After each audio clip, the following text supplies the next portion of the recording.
All right. Hey, how's it going, Christopher? Oh, it's good to be here. Thanks so much for having me back again. I really appreciate being with you and talking about some of the things we are interested in. Oh man. And what interest also do we have in freedom and the concepts and the principles behind that? Because I don't know if it's you that said it, but someone said that freedom is a spiritual concept. And we have to understand the spiritual application first, and then we can start to see how it applies on the physical and the governmental and the political sense also. Yeah, no, that's cool. No, I say that's one of the graphics in the class, the state versus federal citizenship class, and really that class is actually a good place to begin for a lot of people in dealing with this process and even the its purpose. Um, because the reason that we have a process, if you will, to pull out of the federal zone or to deal with citizenship is because most people don't realize that there are two types of citizens in the United States, that there is a federal citizen or as the State Department and the IRS define, a 14th Amendment federal citizen. Um, and then there are citizens of the states. And when you to understand that, um, the Constitution, which is certainly written before the 14th Amendment to the Constitution was written. 14th Amendment was in 1868, but then the Constitution was ratified 87, or I think it was ratified either 87 or 89. I don't recall. There was a time difference between when it was written and when it was ratified.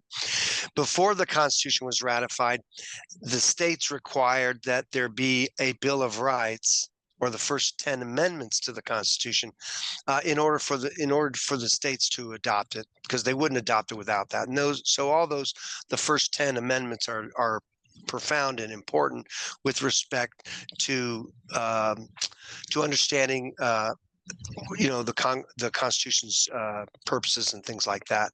Um, so when I say about the state citizen, in Article 4, Section 2 of the Constitution says that the citizens of the states are entitled to all privileges and immunities of citizens in the several states.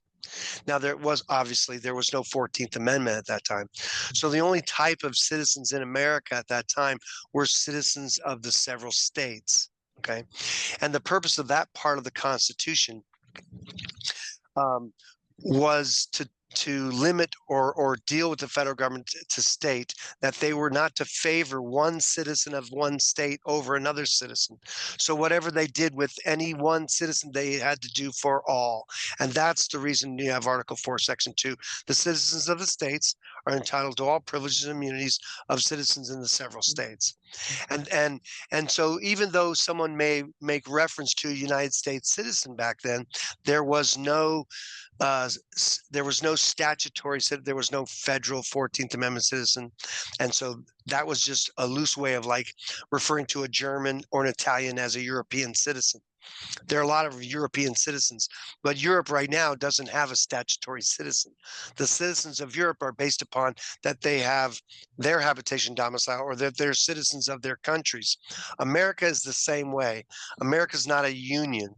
America, I'm sorry, America's not a country. It's a union or a confederation of states. Yeah. Americans falsely believe that their union is a country. It's so foolish to think that way because most people wouldn't think of Europe as a country. Ignorantly. And certainly Europeans don't think of themselves as the country of Europe. It's just nonsensical. So even South America is not a country. Again, it's a continent. Central America's number of countries. North America actually includes Canada. And so the idea is that we have these concepts, but we still speak, because I consider it federal propaganda, to make reference to America as if it's a country or even a nation. Mhm. It's a confederation of nations. And when I say that is in this class that we have and some of the process we do, we make reference to the natives of the states or the nationalities. These states are nations, and the federal government knows that. Okay, I'm a Pennsylvanian by birth. I was born in Pennsylvania, but I'm a citizen of New Hampshire by choice. Okay. So I will always be a Pennsylvanian by birth. My citizenship is always based upon habitation and domicile. It's not the same as residency or residing. You can reside, we reside in Florida in the wintertime, but you could reside all over the world at different times. So residency sometimes is conflated as if they're dealing with habitation domicile, but habitation domicile is very unique. Like one of the ways that you can identify habitation domicile would be like you only have one driver's license in America, you only vote in one place in America, allegedly. um, but voting is supposed to be in one particular place where you have your habitation domicile. Sometimes they use the word residency, but that's not the right term. And the other thing is like jury duty is very unique to one place. You're not going to do multiple places around America. So those are very unique and are indicative to the concept of habitation and domicile. So anyway, back in the 90s, I had learned about that there were two types of citizens. So that state citizenship class will show people that there are two types of citizens in the United States. And then we end up and go into great detail to show you who has federal income tax liability. We look right into the statute title 26 and we deal with the tax code. We deal with those terms and show people not only that the U.S. federal 14th Amendment citizen has an income tax liability, so does the resident alien. And the resident alien is alleged to be resident in the United States District of Columbia. But most green card holders that are in America are not in the District of Columbia. Most are in the states. And so they're really not residing in the United States District of Columbia.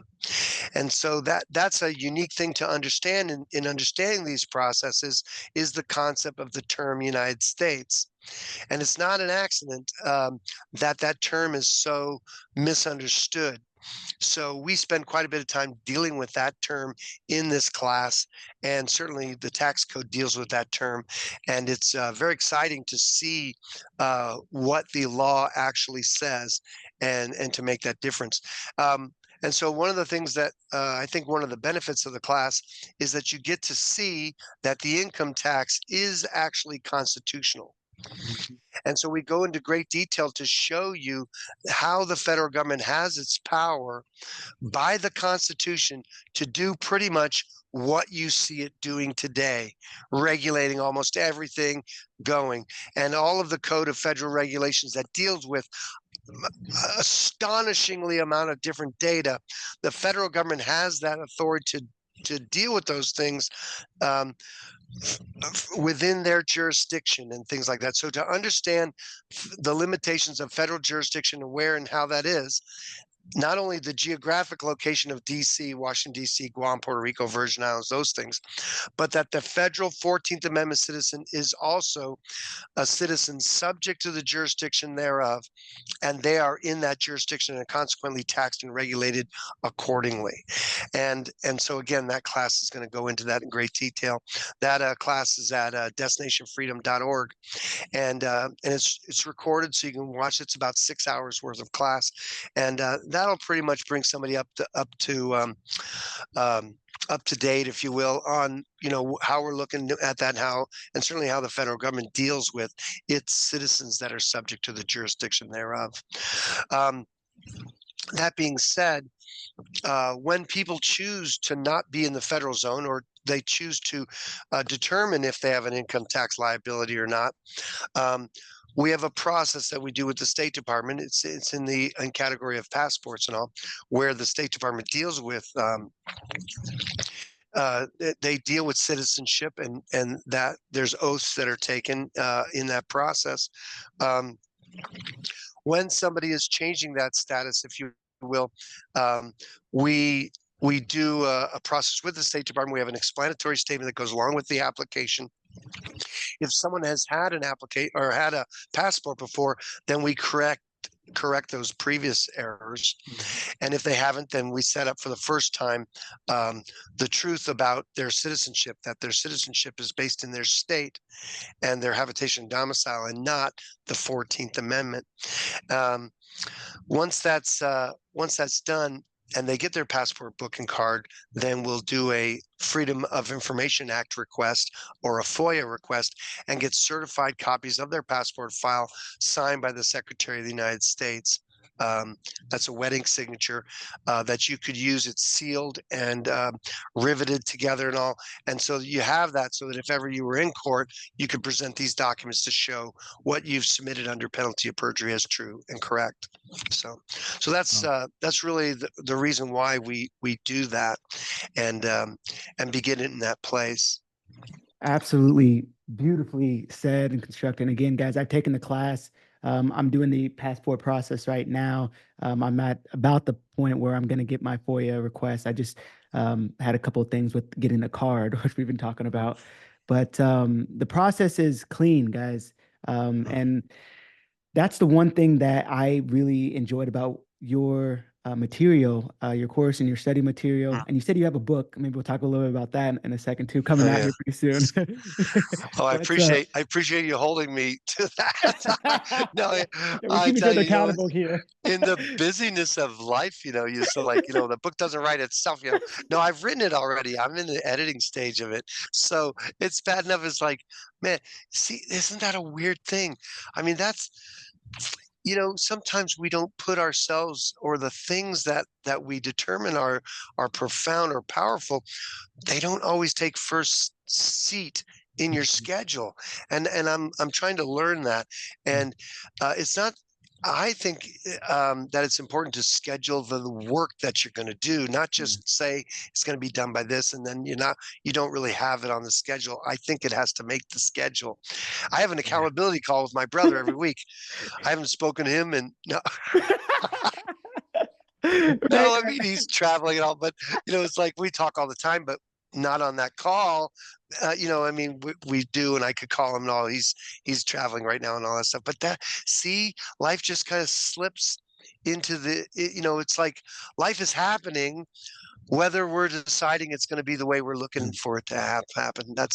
It's a lesson I'm really, it's in my face. I'm having yeah. to really learn to Yeah, master that. That's these good. beautiful lessons that we get to learn. I was just meeting with my mental performance coach, right? So I'm Wow, obviously training to love make that. yeah, yeah, it's great. And one of the things we had talked about was having outcome goals.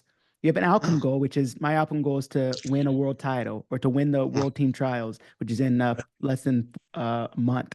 But then also, we have these process goals. So we have outcome goals and we have process goals. Within these Yeah. process goals, it's like sleep. Hey, what are you going to do for sleep? What are you going to do for recovery? What are you going to do for stretching? What are you going to be eating? What's your nutrition going to be like? What about practice? What's your technique going to be like? And so writing all that stuff down, seeing, hey, I'm going to practice 4 days a week on the mat. I'm going to do technique. I'm going to be on my feet. I'm going to do defense. I'm going to do on the mat, parterre, and then I'm going to do some live. And so I have it all seen out. So that way, I'm able to relinquish the outcome to, hey, I've already done my steps. I'm doing this on a So daily good. basis, but now there's this Oh, outcome goal, which I really don't have control over. I don't have control over whether I win or lose on the mat, mhm. but I do have control over these little things in my life that I'm doing, which is that's been helpful, and it's helped me to relinquish this sense of the pressure or the anxiety of like, oh, I got to get this done or I got to win this. No, I don't have to win this. All these little steps in between, these are the things that I can be accountable to on myself. And so, That's just great. kind of thinking about that. It's like a lesson that Oh I'm no, learning too. I love that because you see, I like the way that you the way that you're that it lives in you, or you've made these decisions, and so consequently, you get to take action on it. I remember a mentor of mine or whatever was talking about rather than having many visions, which uh, I think the scripture makes reference to where the people have no vision, they wander aimlessly. Mhm. And so, and I remember talking about that is that when you have a vision for something that you want, is that you actually, it's not like your vision and that this is where I gotta, it's like you have this vision and where however it comes to you, but you have to submit to it, Mm, which means you're cutting off other things. yeah. And so when you've decided that something is worthy of whatever it is, and Mm, you have this vision, then you must submit to it, which means the word decision means to cut, and Wow. you're cutting away everything else that isn't part of that decision that you've already made. It does make life simple. It makes it easier because you're not having to say like, I wonder what I want, you're cutting things away. So it makes it easier for you to make that path. And, with all the things on my plate, that's an important lesson for me to practice and learn. Yeah, So, I almost even, Christopher, I want to even challenge the point of our cutting the way. I almost feel like that's it's not even more of a focus of like, here's what I'm not going to do, but as much as like, mm, here's what I am going to do. And so like following that guidance and following the spirit is like, okay, there's an inspiration, there's a motivation within me when I'm mm, like, okay, I'm willing to do what you want me to do and right. go down the path that you want me to go down. And Mm, so now I'm not thinking, well, I'm not gonna go do this and I'm not gonna do this. And like I don't have a list of things I'm not gonna do. I have a list of of things that course. right here I am gonna do. And I'm like, I feel like that to me, it's like in my mind, I think about, okay, I see this, this, this, and this. And these are the things in my process that I'm gonna do. And then the things that I'm not gonna do, I'm not even focusing on what I'm not gonna do. Well, right. You Well, but when I think of that is I think one of the things I struggle in is some of the experience of my life because I'm taking on. I have a lot to take know? on, but I find that some of the choices that I'm making are feel like I'm putting out fires. Mhm. Things come to me that show up as urgent that have to be done now. And so for me, my experience of a lot of my life or day to day or even moment by moment has a tumbling effect where I don't feel in control of Mhm. my schedule.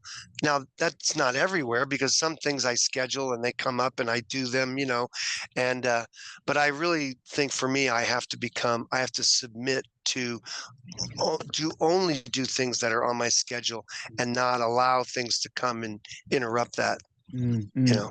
I feel like So, I'm right in that same in my heart. That's the same mm, thing that I'm trying to be intentional with. Like, all right, guidance. Oh, we're guided by the Spirit. He mm, speaks. He leads us and yeah, guides us into all the truth. right. And that's in my heart. Like, all right, here's this thing that's coming up. Here's this feeling I have. Here's this, uncomfortable feeling, or here's this great feeling. And I'm like submitting that Mm, feeling, my thoughts, my efforts, my energy, and saying, okay, yeah, if this is what you want, then this is what I'll do. And so I'm learning the same thing in my life, and it's been very I think helpful that's for, with cool. with keeping at least me in a consistent state of fulfillment, I would say, Mm, yeah, as opposed to allowing a situation or an event to derail me or to pull energy from me. I feel that I'm like reclaiming my power back through the spirit of mm, these limiting beliefs and these events and these consequences with their judgment. I feel like I'm yeah, reclaiming power back from them mm, by that guidance. And so mm, it's something that I've that's I've cool. been noticing in my life also in the last like few weeks. I've been really implementing that. But to be fair, I got to the point where I was on fire.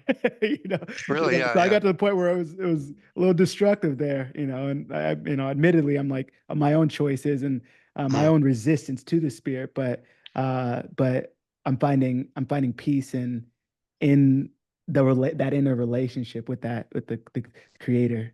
So it's been Do pretty. you It's feel been do you feel with your coach or whatever in some of that is um and even with respect to being led by the spirit, do you feel that you've set up things that where you can become accountable mm. to submit to the things in your vision and the things that you're after? Do you have people around you that you give account to, or are you pretty much on your own in any of that stuff where So it had got to the point where um the big lesson that I was learning was, having a spiritual discipline is important. Having a spiritual guidance is important, and having a support system is important. And so it sort of naturally came up to where, not that I don't rely on the accountability to keep me. There's no power in that necessarily. There's power in the guidance to have that, I guess, is how I right, would put it. So I think there's times when we think, in this life that, oh, once if I have this, this, and this in order, then that's what's going to keep me safe and protect me and keep me on it. It's like, no, doing what God tells you to do or doing what the Spirit leads you to do, that's ultimately doing His will and being in agreement with that. That's ultimately what safeguards us and also allows us to be accountable for whatever it is that we're the vision that we're trying to accomplish. But ultimately, we would hope that it would be the agreement of His vision, His will, His purpose, His plan, His intent, His desire, and then He's guiding me to do what He wills me to do. And then if He guides me to say, "Hey, you got a mental coach, you got your coach, you got this other guy that you're calling and you're meeting with, you got a meditation coach," and so these people are gonna be around you to support that Mm, goal and that vision, that mission for you.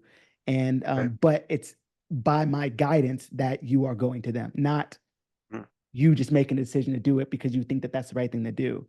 And right. so, like, as opposed to there being power in them, I don't think so. I think Right. that there's power in following His guidance to have those people in my life, I guess. Because then That's He could great. just say, "Hey, in this season, you may not need that." Um, and so I think that's sort of how I regard it. I think that's awesome because I think of that verse: to trust in the Lord with all your heart, lean not to your own understanding. In all your ways acknowledge Him. He'll direct your path. It doesn't Mhm. say He's having you on His path. It's directing your path. So I see that the submitting to or trusting in the Lord, then you get to see how your path is showing up because you get to say whether, oh, I'm going to go with this coach, I'm going to do this. That's part of your path. But the trust is in the Lord. It isn't in the path. Yeah, You yes. know, because sometimes the path has to, like you're just saying, it has to change, or it's going to go because I'm submitting to this. I'm trusting in the Lord. In all your ways, acknowledge Him. Mm. He's going to direct your path. I think that's lovely. I think that's a nice balance. Man, and is that something that you've in your years of following the Lord and also in the work that you're doing, is that something that um you've verified for your life to be consistent with the Oh truth? yeah, I've mastered that, have that down to an absolute.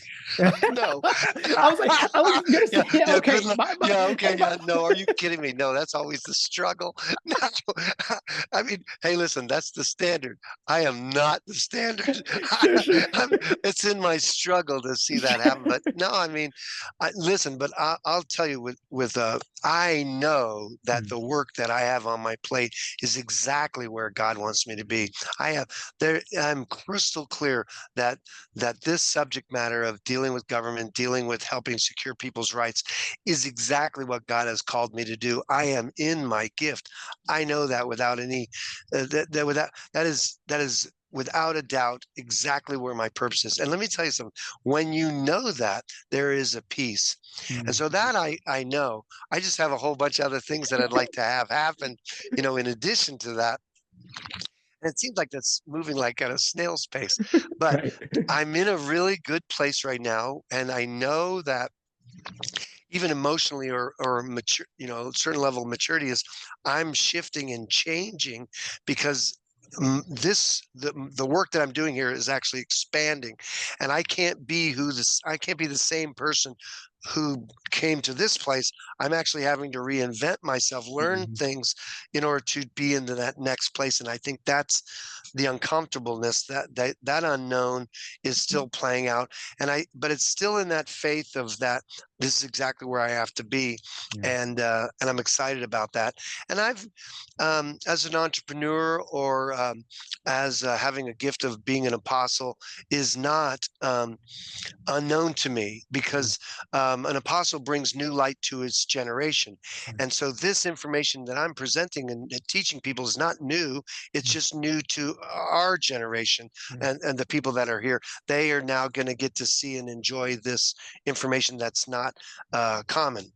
And so that's exciting, and I love being a part of that. So when we talk about the things that we are talking about for people who are listening to this that Mm. think that this might not be easy or that it may be a struggle or there's some scariness and all that, we want to develop relationships where we help people. They don't have to be alone. They don't have to be afraid. We have a whole lot of support for people in this category, and this is well trodden. I've been doing this over 25 years, helping people, and nobody that we have that have done these processes, no one is having trouble with the IRS. None. That's not one, that's none. Now we have plenty of people that come in that are dealing with the IRS and all that. That's part of this whole environment. So we do have people and we do deal with the IRS, but it's not because of these processes. It's because of the way they were doing things before. That's when you have problems with IRS and all that. So but it's a good thing. Yeah. I love your commitment to your work and even this process. I love that you're passionate about that. And what a nice balance that you have in those two things. I mean, you know, just the concepts of freedom and how you like to live your life and how empowering you you endeavor to to be and to have that into your athletics and wrestling and all that stuff is it's just great. I love Yeah. that. Yeah, I feel thank you so much. And I feel like this is my purpose. I don't know if it's exactly the same thing, but I feel like there's a reason why God Mm, has led me to learn the things that I'm mm, learning, to understand about the right, to understand about the law, because even, mm, I was understanding and reading about the divine law before. So I was mm, like, the law of God reveals his nature, his character, his mm, function, and an understanding of that law. People I think like to reject the law because maybe it's confusing, or if they just there's just a sense of lawlessness, or maybe they just don't understand it. But the law is good, and it helps convert the soul, and especially God's law. But like when we understand the laws and the principles that govern our the privileges and the rights, I think it even gives us a sense, a stronger sense of truth and for our lives. So we got about a 6 minutes or so here. So I wanted to run sure. through a couple of different things. And then of course, would love to meet again for another chat here. This is too short. Oh yeah. Oh yeah, no doubt, no doubt. But so the first one is there a need? Do you find that there's a need for average Americans to learn about the choice between federal citizenship and state citizenship? Absolutely. I think that if people want to be able to enjoy their liberties and freedoms better, I think they have to come out of the federal zone because it's heavily regulated. It's certainly taxed and regulated. And then what is 25 to 30% of the fruit of your labor worth? Is it going to be helping you pursue your happiness? Could you use a 25 or 30% increase in, I mean, these days, with as expensive as everything is, that's money that you need. Now, would you rather use that money for yourself, for your family, or your children's inheritance, or Mm, would you like to send it on to the central bankers, where that's where the income tax goes to interest payments on the debt and transfer payments? So mhm, the money in the income tax does not, listen carefully, the money in the income tax does not go to run the government. Read the Grace Commission from the Reagan administration, and they talk about debt, and they talk about federal spending and the money that's collected in the income tax. Not one nickel of it goes to run the government. It goes to interest payments and transfer payments. So you're paying the bankers. Don't you think they've had enough? Bankers have gotten enough, folks. I mean, so not you don't need to be working for them. mhm, Listen, and a lot of times people don't feel like it's their choice. So it feels like involuntary servitude, which is illegal. But if you don't know that you have choices, then you may feel like it's a violation, but it's in your power and control to change this. So that's the way I mhm. feel about it. Beautiful. Yes, yes, yes. So clean. It's clean, clean burning fuel. I love Mm, it. yeah, And it's so beautiful. And again, that's one of the reasons why I really enjoy talking with you, working with you, the information that you have on your website, destinationfreedom.org. It's I've been in a lot of fringe places over the last four mm, to 6 years. I've had to learn about banking and all this other stuff. And I even knew about you. I've known about you since 2021, but really, it was it's almost great. like it was so clean and so clear that I was like, maybe there's another way. And so you got, you walk the hard path, spend money, getting Right, classes, trying to sure, figure it out, and then right, right, going into the theories, and then yeah. then you miss it. And so now I'm like, that's why I really enjoy, again, clear, straightforward, Mm. lawful. Uh, it's very clear. So that's why I really enjoy our communication, and why my yeah, it's just I really value your efforts. Cool. I So appreciate that. Was there another question, or are we all yeah, set with that? I do have another question here, Yeah. and the process for everyone who blank. The process is for everyone who blank. How would you fill that blank in? Who wants to drain the swamp in their own life? Why wait to send somebody to DC to make like they're going to drain whatever swamp it is? What a joy to be able to say, well, I think I'm just going to drain it in my own life and take control of my own life and just leave the federal zone and decentralize the power of the pedophiles and all the crap that's in DC in your own life Right. and say like, okay, I'm not going to be a part of that group. I'm just going to do and be and do my thing. So yeah, so if you're disgusted on some level with what's going on in DC, regardless of which side you think may or may not. Yeah, me, I'm not a union guy, so I'm all done with that. And so I believe you should. It's immoral to send good people to the swamp. Don't do Right. that. So it's immoral for you to vote for the lesser evil. Don't Yes. vote for evil, not even the lesser evil. Because let me Yes. just tell you, just between you and me, this is what the lesser evil gets us, more Mhm. evil. So yeah, so I Wow. would say you can and listen, I'm not saying don't vote because your state is your country, your county and your town. Be active and involved there. Mhm. But let me tell you something, the union is overrated. It's Mm. a warmongering, immoral, corporate sucking monster that murders people around the planet. I don't want to be a part of it. It's Yeah. all done. And if you want to just keep it in a good perspective, uh, should Europe give up their European Union? If you have a word about that, and how important is the European Union? Well, it's about as important or less, as important as our union. It's just our union, folks. We have it so romanticized, like as if it's the greatest part. Listen, the worst of America Mhm. is its government. The best of America is people and America, geographically, but the people are what's so beautiful about America, but not that DC crap. It's overrated. It's done. So that's what would be blessing for people. Wonderful. So Um, so I'm gonna give you a call back here. I'm gonna stop the recording here. I'll give you a call okay, back. We'll finish up. I think I have one or two more questions for you. And then hopefully we'll finish up in the next 10 minutes or so. So I'll call you back. Excuse me. okay, you want me just you mean Yeah, hop back on the Zoom. Hop back on the Zoom.